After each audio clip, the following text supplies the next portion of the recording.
Hello everyone, welcome back to my channel. আজি এটা বিশেষ খবৰ লৈ আপোনালোকৰ ওচৰলৈ আহিছো আৰু লগতে কিছু কম্পিউটাৰ স্কিল টেষ্টৰ বিষয়ে ডিসকাস কৰিম। ইয়াৰে প্ৰথম কথাটো হৈছে যে আপোনালোকৰ যি সকলে ADRE গ্ৰেড 3 এক্সাম দিছিলে তেওঁলোকৰ বাবে সময় আহি পাইছে ৰিজাল্টটো পোৱাৰ। এটো হৈছে 6 নৱেম্বৰত দিব বুলি অলৰেডি CM ছাৰে ডিক্লেয়াৰ কৰিছে। গতিকে মাজত মাত্ৰ এটা দিন বাকি আছে। এই কাৰণে আপোনালোকে অতি কম সময়ৰ ভিতৰত কিন্তু কম্পিউটাৰ স্কিল টেষ্টৰ কাৰণে নিজকে প্ৰিপেয়াৰ কৰিব লাগিব কাৰণ এবাৰ ৰিজাল্ট ডিক্লেয়াৰ হোৱাৰ পিছত বেছি সময় পোৱা নাযাব।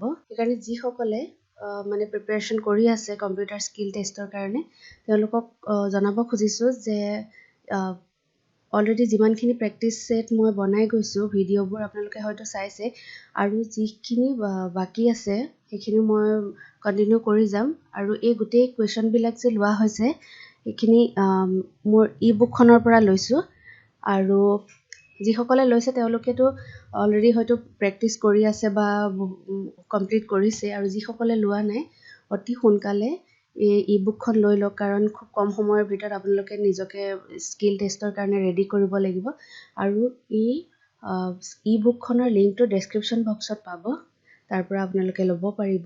এই কোৱেশ্চনটোত কিছুমান নতুন বস্তু শিকিবলৈ পাম যিহেতু ইয়াতে পাই চাৰ্ট বনোৱা দেখুৱা হ'ব আৰু লগতে সেল এটাৰ ইনডেন্টেশন কেনেকৈ বহায় বা কমায় যেটো পইণ্ট নম্বৰ 2 দিয়া আছে ইনক্ৰিজ ইনডেন্টেশন তাৰ পিছত সেল কালাৰ কেনেকৈ দিয়া হয় লগতে সেল এটাৰ হাইট উইডথ কেনেকৈ চেঞ্জ কৰা হয় এই গুটেখিনি ইয়াতে ডিসকাস কৰা হ'ব।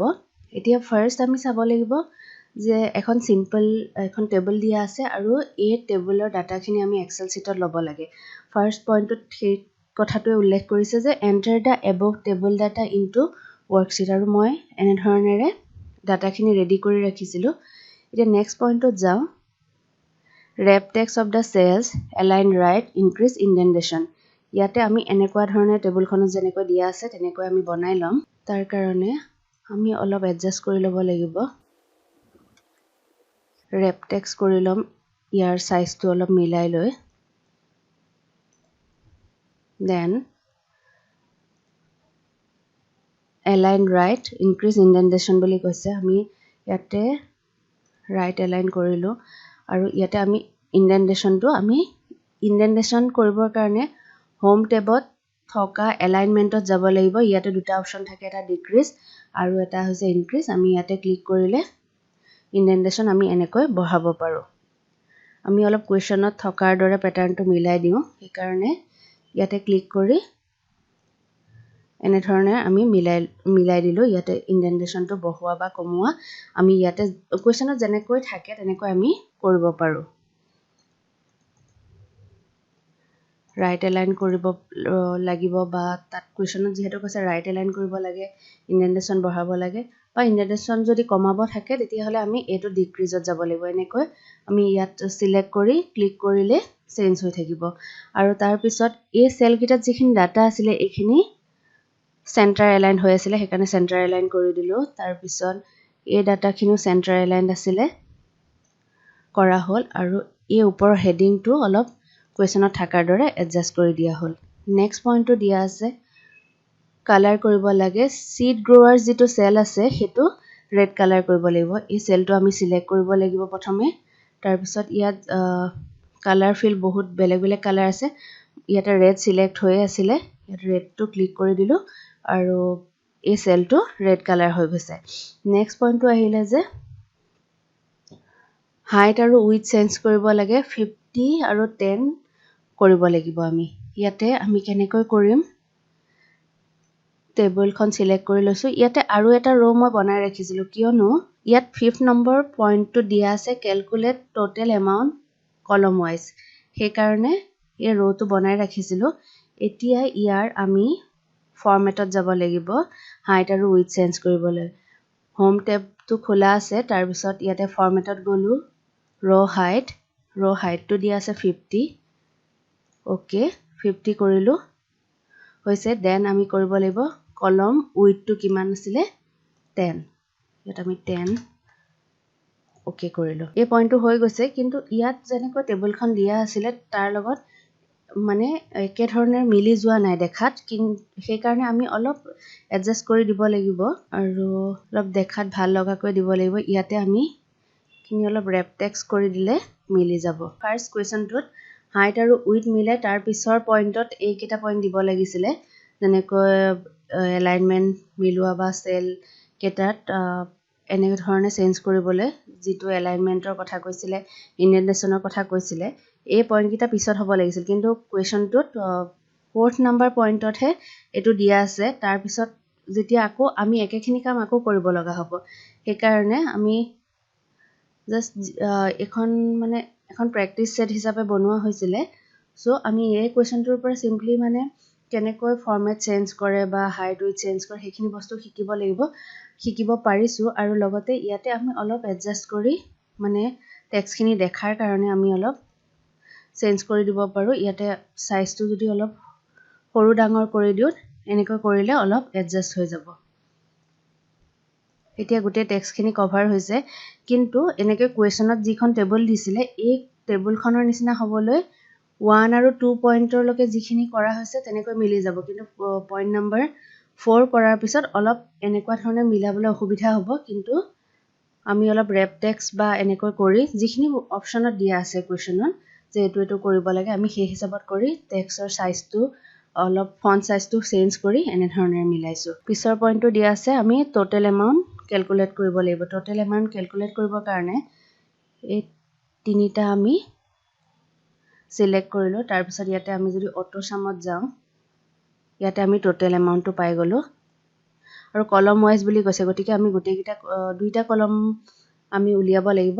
ইয়াতে আকৌ অটো চাম কৰিলোঁ, পাই গ'লোঁ। আমি ইয়াতে টোটেল বুলি লিখিও দিব পাৰোঁ, মাৰ্জ চেল কৰিলোঁ, টোটেল আমি এনেকৈ পালোঁ এই ডাটাখিনি। তাৰপিছত হৈছে ক্ৰিয়েট এ পাই চাৰ্ট অফ দিছ ডাটা। এতিয়া এই ডাটাখিনিৰ পৰা আমি পাই চাৰ্ট কৰিব লাগিব।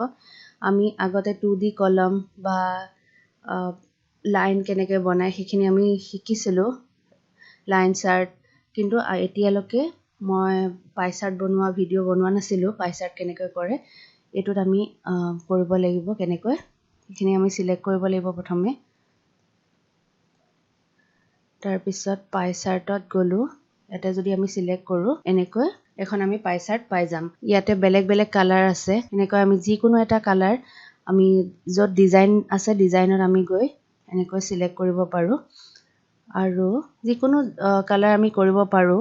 কিন্তু ইয়াত কুৱেশ্যনত দিয়া আছে যে ফৰ্মেট দ্য পাই চাৰ্ট উইথ ডিফাৰেণ্ট কালাৰ্ছ, বেলেগ বেলেগ কালাৰ দিবলৈ কৈছে, গতিকে আমি ইয়াত এইটো যদি চিলেক্ট কৰোঁ এনেকৈ ডিফাৰেণ্ট কালাৰ আহি যাব। আৰু আমি এটা এটাকৈও কৰিব পাৰোঁ। ইয়াতে ক্লিক কৰাৰ পিছত ইয়াত ফিল কালাৰ কৰিলোঁ, আমি ইয়াত যদি চিলেক্ট কৰিলোঁ, চিলেক্ট কৰি এনেধৰণে যিটো চিলেক্ট কৰা হয় তাৰ পৰা আমি এই পাৰ্টটো চিলেক্ট কৰিছোঁ, চিলেক্ট কৰি তাৰপিছত আমি ক্লিক কৰি কালাৰটো চেঞ্জ কৰিছোঁ, এনেকৈ কৰিব পাৰোঁ। বা ইয়াতে গৈও বেলেগ বেলেগ কালাৰ আছে, আমি এনেকৈ চেঞ্জ কৰিব পাৰোঁ। আৰু এই ডাটাখিনি বা এইখিনি যদি আমি তলৰ ফালে লাগে বা কোনটো চাইডে কুৱেশ্যনত ইয়াতে দিয়া নাই পাই চাৰ্টখন কেনেকৈ হ'ব লাগে, কিন্তু যদি চেঞ্জ কৰিবলগীয়া হয় তেতিয়াহ'লে আমি ইয়াত ক্লিক কৰি ফৰ্মেট লিজেণ্ড কৰি ইয়াত টপ বটম লেফ্ট ৰাইট এইবিলাক আমি কৰিব পাৰোঁ। এতিয়া যদি বটম কৰি দিওঁ তেনেকৈ তলত আহি যাব। তাৰ পিছৰ পইণ্টটো হৈছে যে save the workbook with your hall ticket number. এইটো আমি ৱৰ্কবুকখন ছেভ কৰিব লাগিব, তাৰ কাৰণে ফাইলত যাব লাগিব, ছেভ এজ কৰিলোঁ। ছেভ এজ কৰি আমি ইয়াতে হল টিকেট নাম্বাৰ যিটো ৰোল নাম্বাৰ থাকে বা যি থাকে এনেধৰণে 1 2 3 4 5 6 আমি কৰিব পাৰোঁ। ছেভ কৰিলোঁ। দেন লাষ্ট পইণ্টটো কি হৈছে take a print out of this worksheet. এতিয়া আমি ইয়াৰ পৰা আকৌ প্ৰিণ্ট আউট ল'ব লাগিব। প্ৰিণ্ট আউট ল'বৰ কাৰণে আমি কেনেকৈ ল'ব লাগিব সেইটো কোৱা নাই, যে A4 চাইজ পেজ বা লিগেল হ'ব লাগিব, অৰিয়েণ্টেশ্যন কি হ'ব লাগিব, অৰিয়েণ্টেশ্যন পৰ্ট্ৰেট বা লেণ্ডস্কেপ একো কোৱা নাই, গতিকে আমি যেনেকৈ হয় আমি ল'ব পাৰোঁ। ইয়াত আমি অলপ এডজাষ্ট কৰিও পেজটো যদি আমি অৰিয়েণ্টেশ্যনটো লেণ্ডস্কেপ কৰি দিওঁ, লেণ্ডস্কেপ কৰি দিলে চাইজ যদি A4 কৰি দিওঁ তেতিয়াও আমি এনেধৰণেৰে এটা পেজত আমি পাই যাম। এনেধৰণে এটা পেজত আহিব। তাৰপিছত ইয়াতে গৈ প্ৰিণ্টত গৈ আমি প্ৰিণ্টাৰ যদি কানেক্ট থাকে তেতিয়া আমি ইয়াতে গৈ এনেকৈ চিলেক্ট কৰি প্ৰিণ্ট অপশ্যনত ক্লিক কৰিলে প্ৰিণ্ট হৈ যাব। গতিকে এই কুৱেশ্যনটো কমপ্লিট হৈছে আৰু অলৰেডি বহুতখিনি ভিডিঅ' বনোৱাই হৈছে প্ৰেক্টিছ ছেটৰ কাৰণে। প্ৰেক্টিছ ছেট মানে বিশেষকৈ ADREৰ কাৰণে অলৰেডি বহুতখিনি ভিডিঅ' বনোৱা হৈছে আৰু যিসকলে কণ্টিনিউ ফ'ল' কৰি আছে আৰু লগতে মোৰ ইবুকখন পাৰচেজ কৰিছে তেওঁলোকৰ কাৰণে বহুত সুবিধা হৈছে নিশ্চয়, কিয়নো নিজৰ প্ৰেক্টিছ এটাও হৈ গৈ আছে আৰু যিহেতু একেবাৰে কম সময় আছে, ৰিজাল্ট অহাকালি ডিক্লেয়াৰ হ'বই 6 তাৰিখে। গতিকে তাৰপিছত কিন্তু কম্পিউটাৰ স্কিল টেষ্টলৈ বেছি সময় পোৱা নাযায়। গতিকে যিসকলে ইবুকখন এতিয়ালৈকে লোৱা নাই তেওঁলোকক অনুৰোধ কৰিছোঁ ইবুকখন সোনকালে লওক আৰু লগতে এই ভিডিঅ'বিলাক চাই কুৱেশ্যনবিলাক প্ৰেক্টিছ কৰক আৰু মোৰ টেলিগ্ৰাম চেনেলটো ফ'ল' কৰিবলৈ নাপাহৰিব। ডেইলি ষ্টাডি মেটেৰিয়েলছ, কুইজ এইবিলাক পাই থাকিবৰ কাৰণে। আৰু ভিডিঅ'টো শেষলৈকে চোৱাৰ বাবে অশেষ ধন্যবাদ।